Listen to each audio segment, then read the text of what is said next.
Hello friends, welcome to the HFY Ode, where we bring you new science fiction stories, a new world, a new adventure. And yes, there is no robotic or AI voices here, only real human voices with real human touch.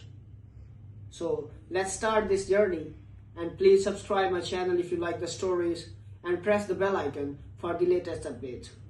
Let's have a story. Okay. I have told this story more times than I can count, mostly to the young ones in my brood, the ones who think strength is about size, about how loud you can make your voice in a room. They look at me with those wide hatchling eyes and they don't believe a word of it, not at first. So I tell them about the smallest student in our whole year, the one we laughed at, the one we should have been afraid of the entire time and never knew it. I tell them about Wren. And I tell them about the day her pet walked into our classroom, and the loudest room on the whole station went so quiet you could hear the air recyclers humming in the walls. Let me start from the beginning, the real beginning. My name doesn't matter much for the story. You can call me what my classmates called me back then. Doru. I was a Sethani, long-necked, gray-scaled, four arms, the kind of species you have probably seen begging for snacks at a transit hub. We are not warriors. We have never been warriors. My people are clerks and traders and good, careful cowards, and I say that with pride because careful cowards live a long time.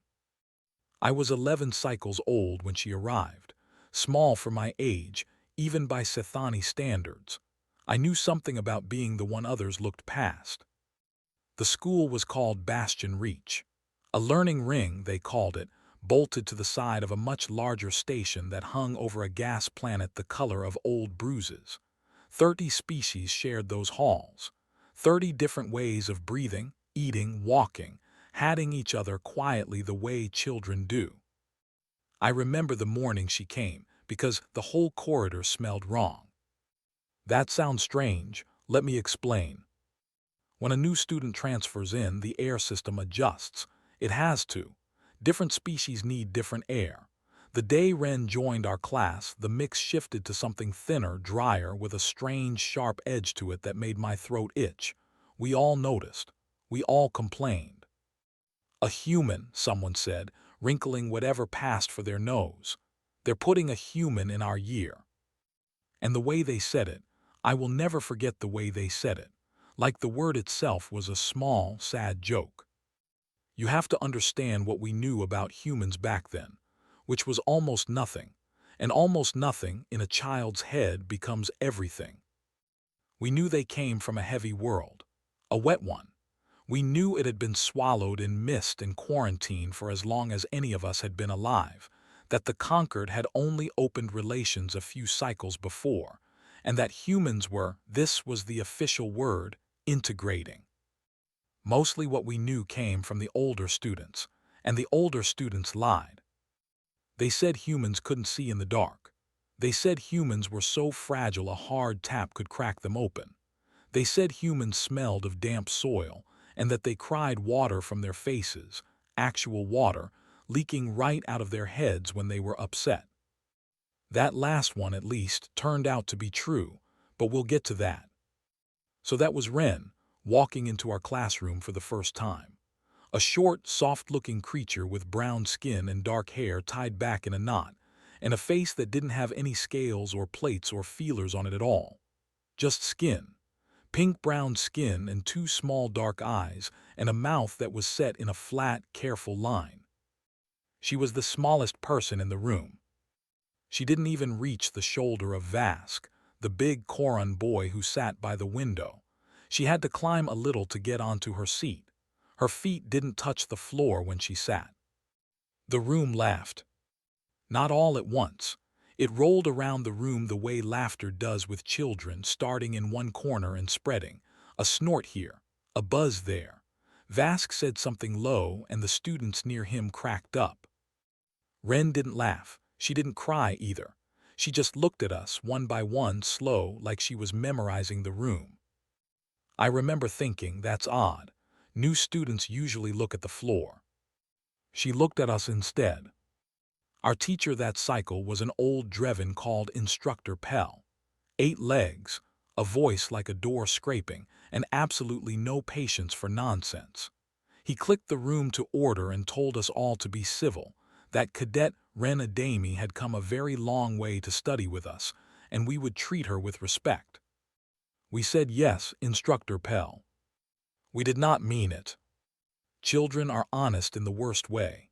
We meant, we will tolerate her until you stop watching.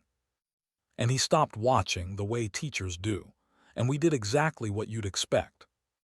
The teasing started small, it always does. Someone moved her seat. Someone hid her stylus. When she reached for the high shelf in the supply room and couldn't get it, 3 of them just stood there and watched and laughed while she stretched. She had to drag over a stool. By the time she got the box down, the whole row was wheezing. She didn't say anything. I want to be honest with you here because this is my story too, and I don't come out of it looking good. I didn't laugh much, but I didn't help her either. I sat in the middle, where the small, careful cowards sit, and I watched, and I told myself it wasn't my business. It is a thing I have carried a long time. That sitting in the middle, watching, telling yourself it isn't your business. It is always your business. I learned that from her. The thing that made it worse was that she was good at the work. Not loud about it, not a show-off, but you'd see it. In the calculations module, she was 3 steps ahead before the rest of us had found our styluses. In the engineering tasks, her little hands were faster and surer than anyone's, building the bridge models, the circuit puzzles, the pressure seals. When Instructor Pell asked a question that stumped the whole room, sometimes, not always, but sometimes, a small voice would come from the corner. "It's the second valve," she'd say, quiet, certain. "If you close the second one first, the pressure has somewhere to go." And she'd be right. That should have made us respect her. It didn't, it made it worse. Because children don't forgive you for being small and better than them. They forgive small, they forgive better, they don't forgive both. Vask especially. Vask was the kind of boy the rest followed. Big, strong, Koran, a species that was a warrior species that had fought in the old border wars, that wore that history like a second skin even though Vask himself had never lifted anything heavier than a lunch tray. He was the loudest in the room, and being shown up, again and again, by a creature half his size and a tenth his weight, did something ugly to him. He started calling her pup. That was the word. In the trade tongue, it means a small, weak, half-grown animal, something that hasn't earned its name yet. "Hey, pup," he'd say, leaning over her desk. "Did your wet little planet teach you to count? Did they teach you to do anything except be small?" And she'd look up at him, slow, calm, that same memorizing look. And once, just once, early on, she said something back. She said, "You should be nicer to me." And Vask laughed so hard he nearly fell off his bench. The whole room went with him. "You should be nicer to me." From the smallest, softest thing in the room to the biggest. It was the funniest thing any of us had heard all cycle. I laughed too that time. I am not proud of it. Because she wasn't threatening him. I understand that now. She was warning him. There's a difference, and it took me a long time to learn it. She wasn't saying be nicer or I'll hurt you. She was saying be nicer because you don't understand what's coming and I don't want you to get caught in it. Here's the part the younger ones in my brood always interrupt. "Where's the pet?" they say, bouncing. "You said there was a pet. Where's the pet?" "Patience," I tell them. "The pet is coming. The pet was always coming." That's the part none of us understood. You see, humans don't travel alone if they can help it. We learned that later. It's one of the strangest, softest, most dangerous things about them. They bond, not just to each other, to animals, to creatures from their own heavy world, predators and pack beasts, that they raised up alongside themselves over more generations than my whole species has records for. And when a human child goes somewhere far and frightening and alone, a human child does not stay alone for long. The bond reaches across the dark and pulls. We didn't know any of that. To us, the word pet meant something small, something soft, something you keep in a cage and feed scraps to. So when the rumor went around, and it did fast, the way rumors do, that the little human pup had a pet coming to the station, a creature being shipped all the way from her homeworld to live with her in the family quarters. We laughed about that too. A pet, Vask said loud at the center of the room. She's so weak she needs a pet to feel brave. What is it, pup? A little wet bug, something that fits in your pocket. And Wren, and I remember this, I remember it exactly. Wren looked up from her work and she smiled. It was the first time I had seen her smile. It was not a nice smile. His name is Atlas, she said. And then she went back to her work. That smile sat in my stomach all day. I didn't know why. The day it happened started like any other. I want to set it properly for you, because the way I remember it, the whole station seemed to be holding its breath, though of course that's just memory adding things after the fact.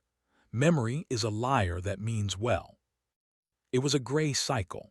The gas planet below us was turned to its dark face, so the great windows of the learning ring showed mostly black, with that deep red glow at the edges where the storms churned.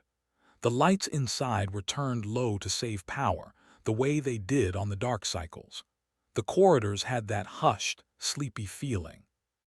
Our class was in the long practical hall, the big one with the high ceiling and the wide doors where they ran the group exercises. 30 students, 4 species heavy in the room and the air thick with the smell of all of us. Instructor Pell up front, clicking through a lesson on structural loads. Wren was in her corner, same as always, small, quiet 3 steps ahead. Vask was being Vask. He'd been at her all morning, worse than usual. I think something had happened at his home quarters. You could always tell with Vask when something had gone wrong somewhere else, because he'd carry it into the room and pour it onto the smallest thing he could find. And the smallest thing was always Wren. He'd knocked her model off her desk twice. He'd called her pup so many times the word had stopped meaning anything. And now he was standing over her, while Instructor Pell's back was turned to the display, leaning down close to her face. "Where's your pet, pup?" he said, low and mean. "Where's your big scary Atlas? Did it get lost? Did it drown in your stupid wet ocean? Maybe it didn't want to come. Maybe even a pet knows better than to want to be near something as useless as—" I saw her hands. That's the detail I always remember, not her face, her hands. They were flat on the desk and they had gone very, very still, not clenched, still. The way water goes still right before something underneath it moves. And she said, very quietly, not looking up, "He's already here." Vask laughed, liar. "He came in on the dawn transport," Wren said, still quiet, still not looking up. "He's in the family levels. They were going to bring him to meet me at midday." She finally raised her eyes to Vask. "You really should have been nicer to me." And that was when the alarm went off. Not the big alarm, not the breach alarm, the one that means run. A smaller one, the internal one. The one that chimes soft and urgent through the corridor speakers when something is loose on the ring that isn't supposed to be loose. 3 soft tones, then a voice calm and recorded. "Containment notice, family level unscheduled movement, stand by." Instructor Pell turned from the display, all 8 legs going tense at once. The room rustled. Children looked at each other. The little alarm meant nothing to most of us. A maintenance drone gone wrong maybe, or someone's escaped lunch creature. It happened. We weren't scared. But Wren stood up. She stood up on her bench so fast it scraped, and her small face had gone strange, not frightened, focused, lit up with something that wasn't quite a smile and wasn't quite fear. And she said one word loud, the loudest I had ever heard her. "Atlas." And far away, deep in the station, through 3 sealed bulkheads and a whole level of corridors, something answered her. I felt it before I heard it, a vibration in the floor, in my chest. A deep, rolling building sound that the recyclers couldn't hide and the bulkheads couldn't hold. A sound none of us had a name for because none of us had ever heard anything like it in our soft, safe, careful lives. It was the sound of something very large, that loved something very small, coming as fast as it could. Vask had stopped laughing. We all had. I should tell you what we were all picturing in those long seconds while the sound got closer, because it tells you everything about how wrong we were. We were picturing something small. That word pet had built a picture in all our heads, and the picture would not let go. A little soft creature, a pocket animal, something a small, weak human child would need to feel brave. So in our heads, even with the floor shaking, even with the alarm, even with the sound rolling toward us like a tide, in our heads, we were waiting for something small to come around the corner. The first bulkhead between us and the family levels opened on schedule. We heard it, the hiss, the clunk. The second one did not open on schedule. The second one opened because something hit it from the other side hard enough to override the seal, and we heard that too. A great booming slam that made half the room cry out. Instructor Pell was moving now, herding students back, clicking orders, 8 legs scrambling. Away from the doors, he was saying. Cadets, away from the doors. And Wren jumped down off her bench and ran toward them. Right past Vask. Right past all of us frozen in our seats. This tiny human girl, running flat out toward the wide doors at the end of the practical hall, toward the sound, with her arms already coming up and her whole face cracked wide open with something I had no word for then. I have a word for it now. Joy. It was joy. She wasn't running away from the monster. She was running to meet it. The wide doors of the practical hall hissed and parted, and the loudest room on the whole station went silent. I will tell you what came through those doors in part 2. I will tell you what Atlas was, and what he did, and the look on Vask's face, and the thing that happened after that changed how every single one of us understood the soft little creatures from the wet, heavy world. But I want to leave you here for a moment, in the silence, with 30 children frozen in a dim hall and a tiny human girl running with her arms wide open toward the doorway, and something enormous filling that doorway up, blocking out the corridor lights behind it. Because that silence is the most important part of the whole story. That silence was the sound of all of us, every single one of us who had laughed, finding out at the exact same instant that we had never understood her at all. So the doors opened. The young ones in my brood always go quiet right here, every time, even though they've heard it before, even though they know what's coming, because some part of them is still picturing something small, the way we all were, standing in that dim hall with our hearts going wrong in our chests. Let me tell you what came through the doors. The first thing was the smell.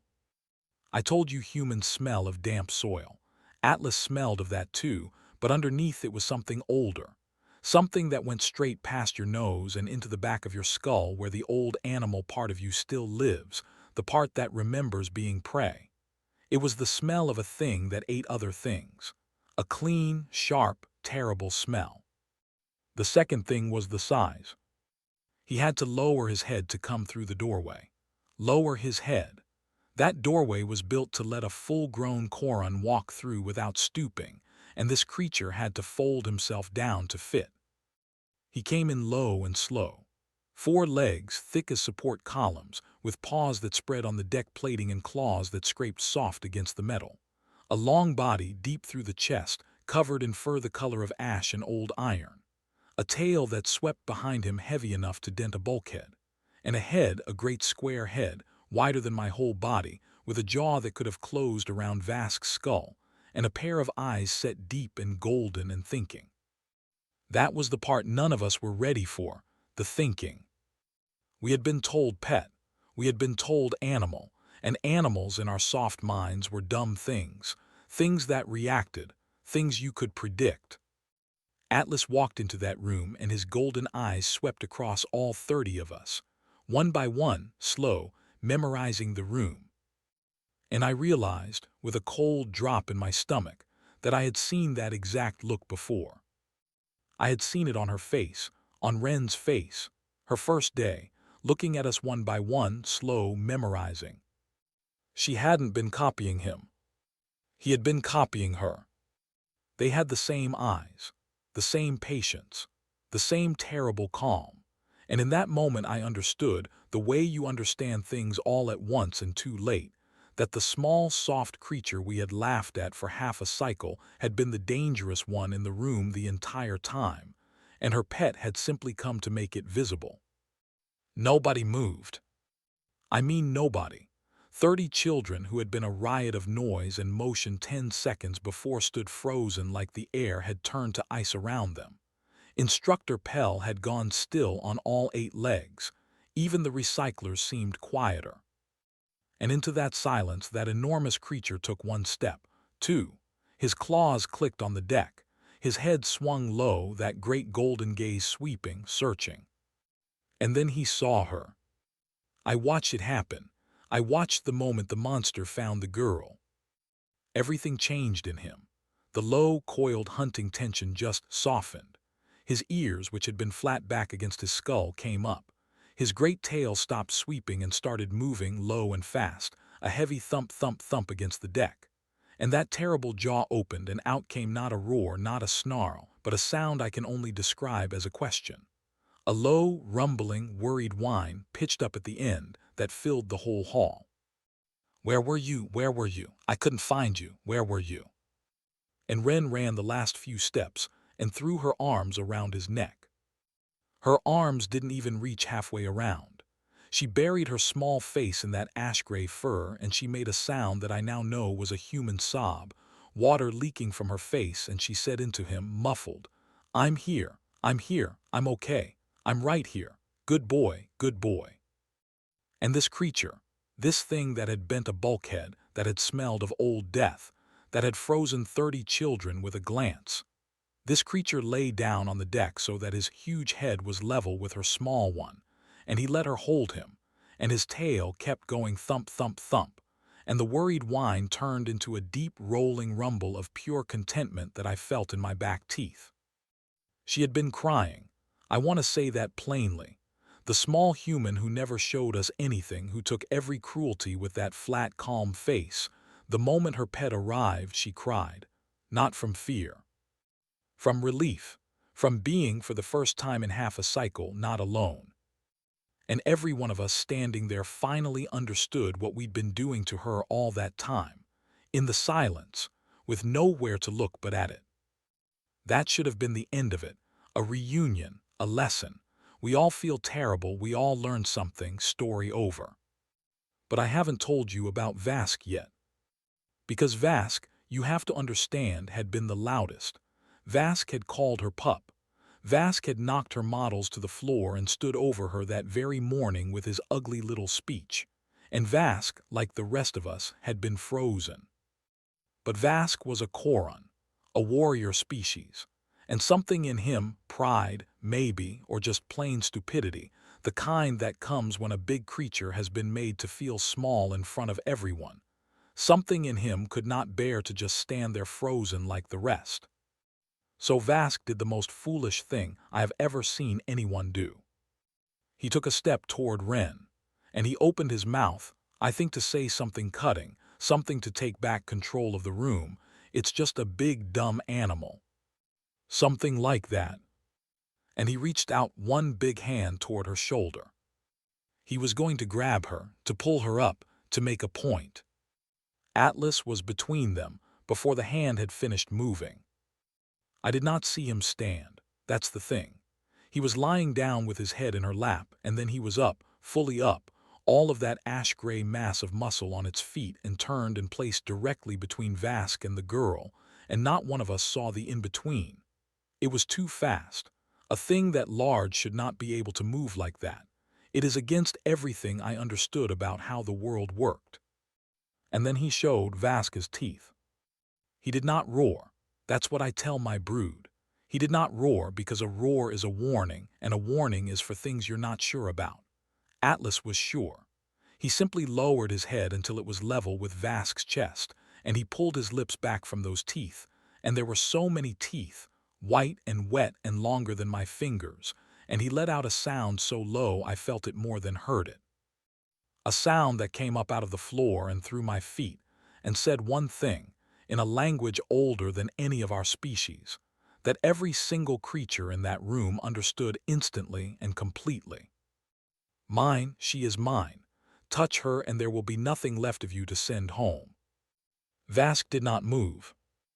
Vask, the biggest, the loudest, the warrior's son, Vask stood absolutely still with that great head an arm's length from his chest, and I watched the brave drain out of him like air from a cracked seal.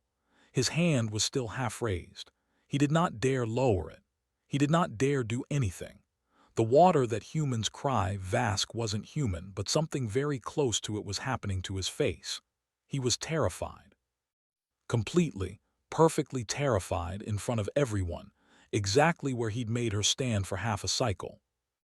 And then a small voice said, "Atlas."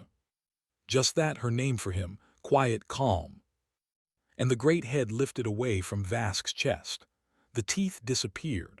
The low sound stopped. Atlas turned, unhurried, and walked back to her side and sat down next to her like a mountain folding itself up, and looked at the rest of us with those golden thinking eyes as if to say, "Anyone else?" There was not anyone else. Ren stood up. She put one small hand on Atlas's shoulder. She had to reach up to do it, and she looked at Vask, who was still frozen, still half-raised, still leaking. And here is the thing I have never forgotten, the thing that taught me what she actually was. She didn't gloat. She could have. Stars, she had earned it. Half a cycle of cruelty, and now her whole world stood beside her with teeth like knives, and the boy who'd tormented her was shaking. She could have said anything. Who's the pup now? Any of it. We would all have understood. Instead, she looked at Vask, and her face wasn't cruel and it wasn't soft either. It was tired, just tired. "I told you," she said. "I told you to be nicer to me, not because I couldn't take it." She glanced at Atlas. "I can take a lot.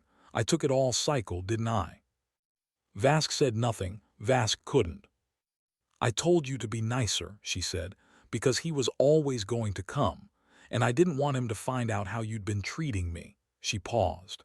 "Because then I'd have to decide whether to stop him, and I wasn't sure I wanted to." That last part she said very quietly, almost to herself. And then Instructor Pell finally got his 8 legs working again, and the moment broke. And there were handlers running in from the family levels with their gentle voices and their restraint lines they didn't need. And there was noise and motion, and the alarm getting canceled. And Ren walking out of that hall with one hand resting on the shoulder of the most dangerous thing any of us had ever seen, both of them perfectly calm, the smallest student in the year and her pet, leaving 30 silent children behind them. She didn't change after that. That's what surprised everyone. We expected her to become cruel, to use it, to make us all pay the way we'd made her pay. Power does that to most people, and we'd handed her so much of it. She didn't. She came back the next cycle and sat in her corner and did her work 3 steps ahead, same as always. Quiet, calm. The only difference was that now, when she couldn't reach the high shelf, 3 of us tripped over ourselves to get it down for her. Now when she answered a question Instructor Pell asked, nobody snorted. Now when she walked into a room, the room got a little quieter, a little gentler, all on its own. And Atlas came to meet her at midday, every cycle, at the doors of the practical hall. He'd lie down across the whole entrance like a gray hill and wait, and she'd come out and put her hand on his shoulder, and they'd walk to the family levels together. And not one of us, not even after we got used to him, not even after we learned he'd let the little hatchlings from the lower years scratch his ears and never so much as twitched wrong, not one of us ever forgot what we'd seen him do. Vask transferred out 2 cycles later. He never said why. He never spoke to her again. I don't think he could. I stayed. I stayed, and I did a small, careful, cowardly thing, the bravest thing I had done in my soft little life up to that point. I went to her corner one cycle when the room was empty and I said I was sorry. For sitting in the middle, for watching, for not helping. And she looked at me with those patient eyes, the same eyes as her monster, and she said something I have carried every day since. She said, "That's the part that matters, not the ones who laughed. They were always going to laugh." She looked toward the doors, where I knew the gray shape was already waiting. "It's the ones who sat in the middle and said nothing. You're the ones who get to decide what kind of place this is." Then she smiled, the real one, the nice one this time, and she said, "You decided. A little late, but you decided. That counts." It counted. I have spent my whole long, careful life trying to make it count. So that's the story. The young ones in my brood always ask the same question at the end. They ask, was the human the strong one or was it the pet? And I tell them they're asking it wrong. Because that's the thing we all got wrong, that whole cycle, every one of us who laughed. We thought strength was size. We thought it was the teeth. We thought it was the great gray shape in the doorway, the thing that could bend a bulkhead and freeze a room. But Atlas wasn't her strength. Atlas was her patience made visible. He was what she'd been holding back the whole time. A creature that powerful, that bonded to her, that ready to tear the room apart at one word from her, and the word never came. She took half a cycle of cruelty with that calm, flat face, knowing all along what she could call down on us, and she never called it. Not once. Not even when she had every right. That was the strength. Not the monster. The hand that didn't give the order. I am old now. My neck is stiff and my scales have gone pale, and most of the children I laughed beside in that dim hall are gone. But I still remember the smell of that room when the doors opened. I still remember the silence. I still remember a tiny human girl running with her arms wide open toward a thing that could have killed us all, and being right not to be afraid. We thought we were laughing at the smallest, weakest creature in the room. We never once stopped to wonder why she'd been so calm.